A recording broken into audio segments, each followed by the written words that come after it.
Canada is not a place for Nigerians, Fela's daughter Yeni Kuti. Afrobeat king Fela Anikulapo Kuti's first child Yeni said Canada is unsuitable for Nigerians due to the country's weather. The North American country is a destination for most Nigerians due to the opportunities abound in the country. Yeni, a dancer by profession and one of the hosts of TVC's breakfast program, Your View, alleged that the country is inhabitable generally for blacks due to the warm climate and the genetic makeup of the race in an interview she said granted Punch NG. She said, I could never ever live in Canada. It is never warm there, even in the summer. That's like a punishment to me. What are Nigerians doing there? The paper quoted her saying. Okay, but Nigerians are not going for the weather. Listen, again, no disrespect to her, but it's really her privilege talking right now, which is absolutely fine because if you have a privilege, listen, it's your prerogative, okay? It's your privilege, you have it, use it, do your thing.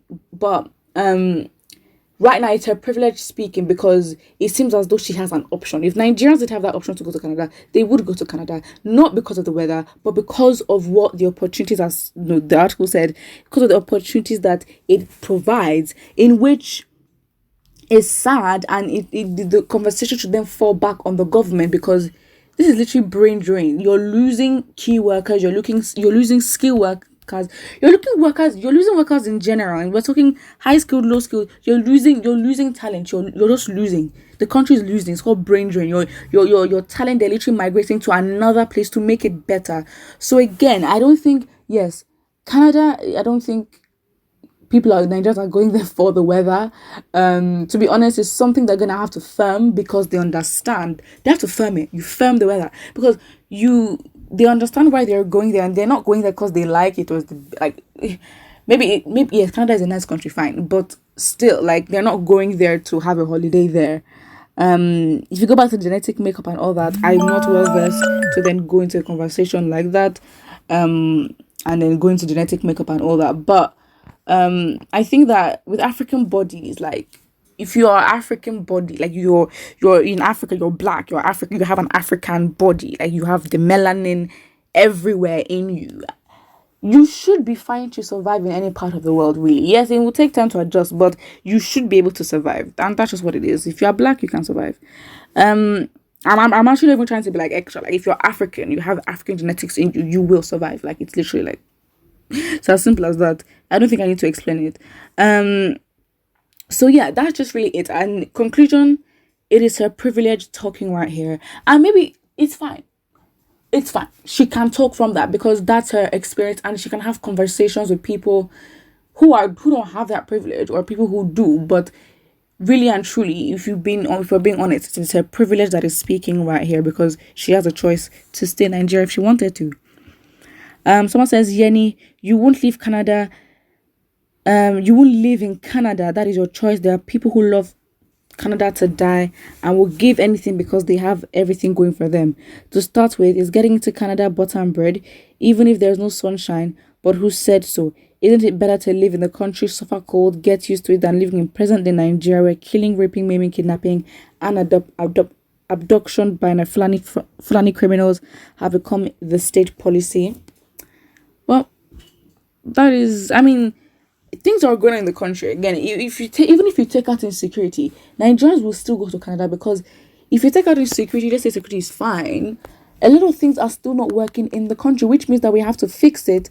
But again,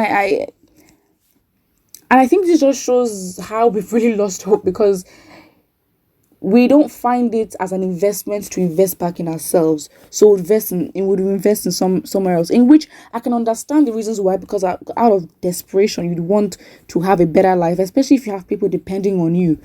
You basically have no choice but to do better and be better. But again, the action in which you take to leave the country does not really help your home country, and you're giving all your talent and giving everything to a new country that's going to use it, in which you can become a citizen and which is conditional. They can take it away from you anytime that they want to. So it just is what it is. Again, you can't say every Nigerian's reality is different. There are Nigerians who are perfectly fine, not that they're rich or that going to Canada will not benefit them, but they will just choose not to leave the country, and that is their prerogative.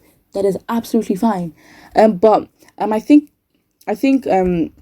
they did her dirty. They did Yeni Kuti very dirty, the media, because I am so sure, because I think this was like a really chill conversation. I don't think this conversation intended to be like to be a thing of, oh, I'm better than anyone, or like, because again it's like they're making it seem like as if she's being too privileged. You know what I mean? Like, yes, her privilege she's speaking, but then they made it seem like as if she was judging people going there. She just said she wouldn't do it.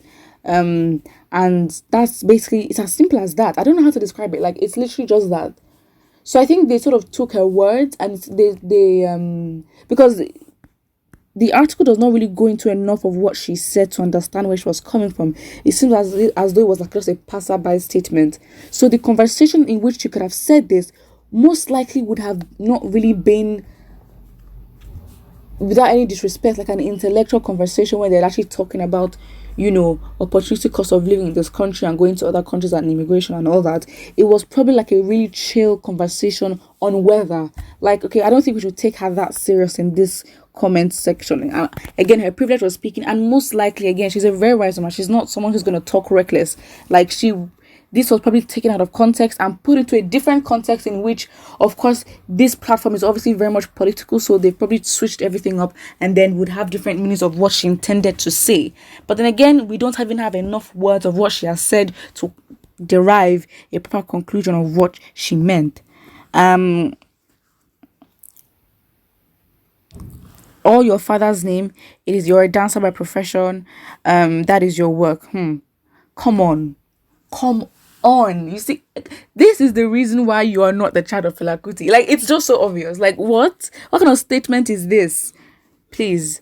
Someone says, you are asking Nigerians what they're doing in Canada. Please let me enlighten you then. Are you thinking that this woman does not know what Nigerians are doing in Canada? Like, let's cut her some slack. Well, I am choosing. Okay, it's a prerogative. If you want to come for her, that's a problem. But for me, I'm gonna cut the woman some slack. Again, this woman is not an unintelligent person. Of course, she knows. Like, what? Of course, she knows. Like, let's not insult the woman.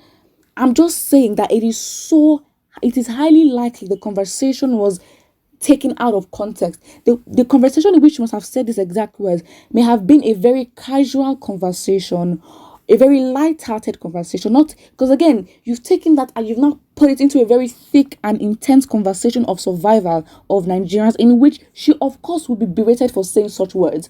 But context is everything, and we don't have enough words to understand what she meant. So yeah, I'm not really going to attack her or anything. But yes, that kind of statement does show the kind of privilege that she has, because it suggests that she does have an option to stay in Nigeria or leave. But what you think about this in the comment section below. Don't forget to like and subscribe.